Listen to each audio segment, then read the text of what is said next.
नमस्कार, इन खबर में आपका स्वागत है। मैं विद्याशंकर तिवारी हूं। कश्मीर में जाने को लेकर के सुप्रीम कोर्ट ने आज बड़ा फैसला सुना दिया। एक तरह से वो अप्रत्याशित है केंद्र सरकार के लिए।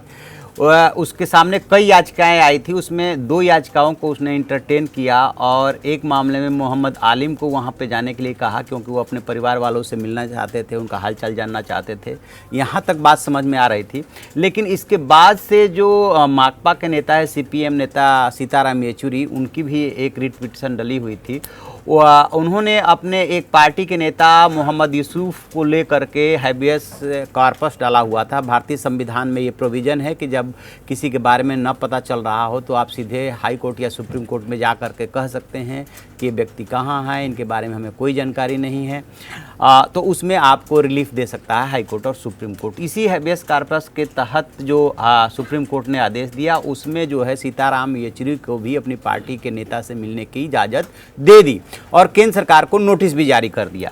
इसी बात को लेकर के जो सॉलिसिटर जनरल है, उन्होंने विरोध किया कि जो है केंद्र सरकार को नोटिस और सीताराम येचुरी को जो जाने की इजाज़त दी जा रही है वो ठीक नहीं है। उसका जो मकसद है वो पॉलिटिकल है।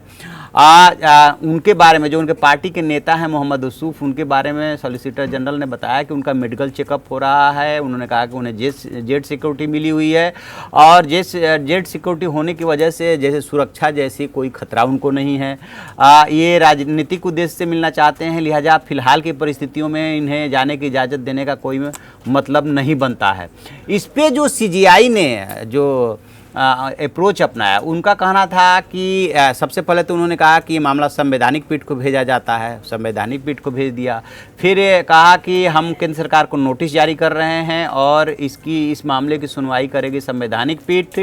और इसी बात पे काफ़ी देर तक एसजी जो है बहस करते रहे। दरअसल एसजी जो सॉलिसिटर जनरल जो बहस कर रहे थे, उनके बहस करने का कारण वो ये गिना रहे थे कि जो भी आप आदेश दे रहे हो, यानी कि सुप्रीम कोर्ट जो भी आदेश दे रहा है, उसका जो फ़ायदा है वो सरहद पार यानी कि पाकिस्तान जैसे देश उठाएंगे।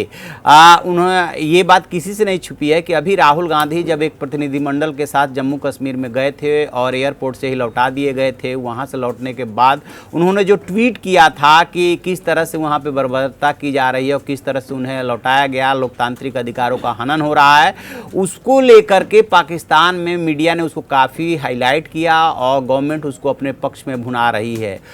ठीक इसी तरह से प्रियंका गांधी ने भी लोकतांत्रिक अधिकारों का मसला उठाया था। बहुत सारी रिट पिटीशन डले हुए हैं सुप्रीम कोर्ट में, लेकिन इन दोनों को इंटरटेन करके केंद्र सरकार को नोटिस जारी किया गया है, मामले को संवैधानिक पीठ को भेज दिया गया है। इससे जो है केंद्र सरकार को यानी कि मोदी सरकार को झटका लगा है, क्योंकि उससे ये उम्मीद नहीं थी। पिछली बार जब सुप्रीम कोर्ट में सुनवाई हुई थी, तब जो है सुप्रीम कोर्ट ने केंद्र सरकार को समय दे दिया था कि स्थिति को नॉर्मल होने में टाइम लगेगा, लिहाजा केंद्र सरकार को टाइम मिल गया था। इस बार ऐसा लगता है कि जैसे कि केंद्र सरकार या जो सॉलिसिटर जनरल है इस बात के लिए तैयार नहीं थे, उन्हें इस बात का आभास नहीं था कि ऐसा भी हो सकता है कि नोटिस जारी हो जाए और संवैधानिक पीठ को मामला चला जाए। तो अब इसको लेकर के ये डर लग रहा है सरकार को कि जैसे राहुल गांधी तो राजनीतिक बयान था, उसको जब पाक भुना रहा था, वहाँ की सरकार भुना रही थी, तो ये तो सुप्रीम कोर्ट का आदेश है और सुप्रीम कोर्ट यदि संवैधानिक पीठ को मामले को रेफर करता है और वहाँ जाने की इजाज़त देता है, तो निश्चित रूप से पाकिस्तान इसका इंटरप्रिटेशन अपने हिसाब से करेगा और उसका भारत को नुकसान हो सकता है। तो अभी देखते हैं फाइनल ऑर्डर में कि जब आता है तब उसमें क्या कोई संशोधन होता है या एज इट इज़ जारी होता है। इस पर खबर पे हम नज़र बनाए हुए हैं, जो भी अपडेट होगा हम आपको अपडेट कराएंगे। आप देखते रहिए हमारा डिजिटल चैनल इन खबर। Thank you.